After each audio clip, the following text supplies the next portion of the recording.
Keane Chapel, located in the Lower Shaker Village in Enfield, is one of the most beautiful religious buildings in the state of New Hampshire. The chapel was the gift of Mary Keane, a pious woman who had inherited her uncle's fortune and often shared it with the poor of Hartford, Connecticut, where she lived. She moved to Enfield, New Hampshire, where her spiritual mentors, the Salette missionaries, were establishing a new seminary. The property they bought was owned by the United Society of Believers in Christ's Second Appearing, commonly known as the Shakers. The once thriving community was no longer, so in 1927, the Shakers sold the vacant property they called Chosen Vale. They had been offered $100,000 for their land by a New York City hunting and fishing club, but decided instead to sell it to the Salette missionaries for only $25,000. Work began on the chapel in 1930. Mary Keane, thanks to her sizable inheritance, was the principal benefactress for the project. Originally, it was to have been several feet longer. However, the stock market crash of 1929, which ushered in the Great Depression, reduced the value of her stocks from an average of $700 per share to less than $70. Mary Keane was to later die penniless. She is buried within sight of the beautiful chapel that bears her name, the only woman and layperson to be buried in the cemetery of the Salette missionaries. As you walk up the steps to the chapel, the first thing you will notice are the doors. Detailed work depicting the 15 mysteries of the Rosary adorn both sides of these beautiful bronze doors.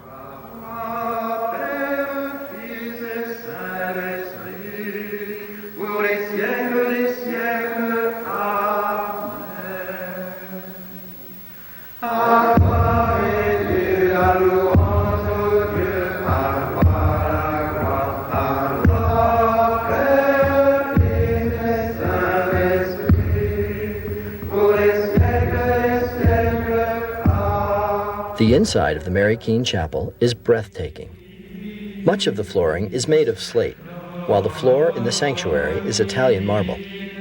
The altars are also of marble and feature colorful mosaics depicting scenes from the apparition of Mary, the mother of Jesus, which occurred near the village of La Salette, France, on September 19, 1846. The left mosaic shows Mary sitting and crying just as the shepherd children Melanie and Maximin first saw her. The right-hand mosaic shows Mary speaking to the children, while her ascension back to heaven is featured on the main altar. Notice that the boy is reaching up in an attempt to grab one of the roses at Mary's feet. A mosaic of the Last Supper is under the altar table. The stained glass windows are perhaps the most enlightening feature of the Mary Keane Chapel. Each window is, in some way, related to the La Salette event. The apparition in the Alps took place as the Catholic Church was preparing to celebrate the Seven Sorrows in the life of the Virgin Mary. The first window is on the left wall behind the altar and depicts the first of these seven sorrows. Here, we see the prophecy of Simeon, that a sword would pierce her heart as she would see her son rejected by his own people.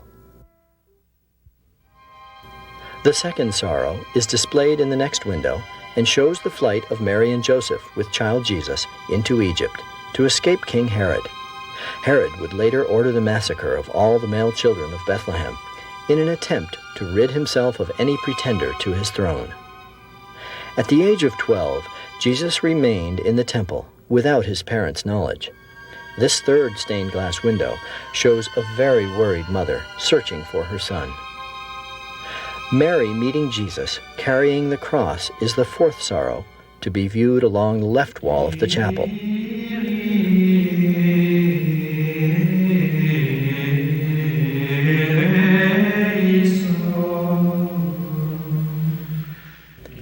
The final stained glass window on this side of the building depicts Jesus as he dies on the cross.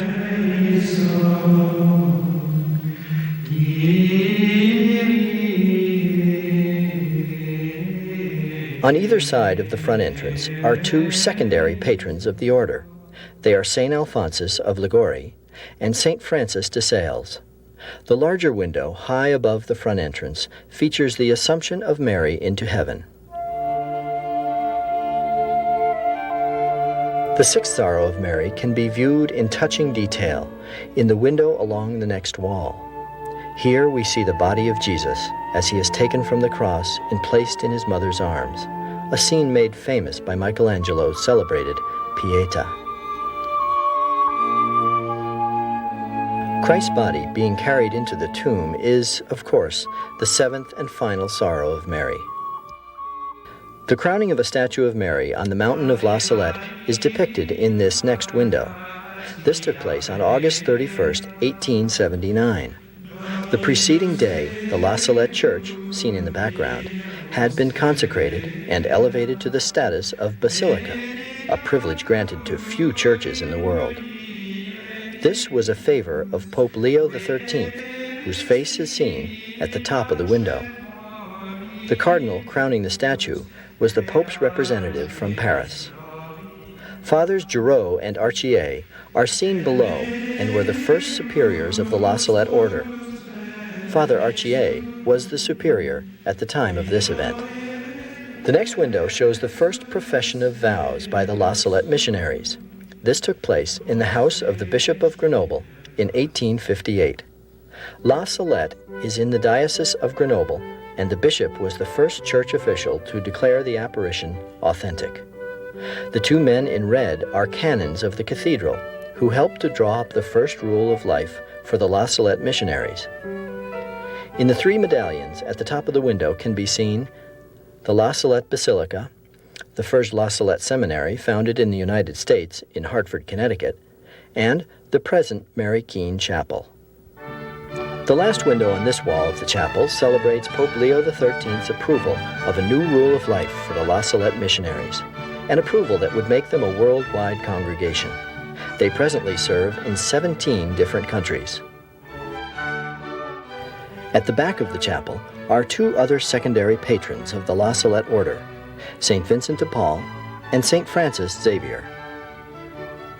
Above the altar is the beautiful window depicting Christ's second coming to judge the world at the end of time. In the basement of the chapel, there were at one time 9 marble altars, evenly spaced around what was called the crypt. Unfortunately, they have disappeared, and the basement is in disrepair. Underneath each image, in French, are Mary's words spoken at La Salette in the message that she gave to the children, a message calling people to be reconciled to God. If my people do not submit, I gave you 6 days with which to work. I kept 1 for myself. Those who work and drive the carts cannot speak without using the name of my Son in vain. There will come a great famine. If they will be converted, there will be great blessings and abundance. Say your prayers well.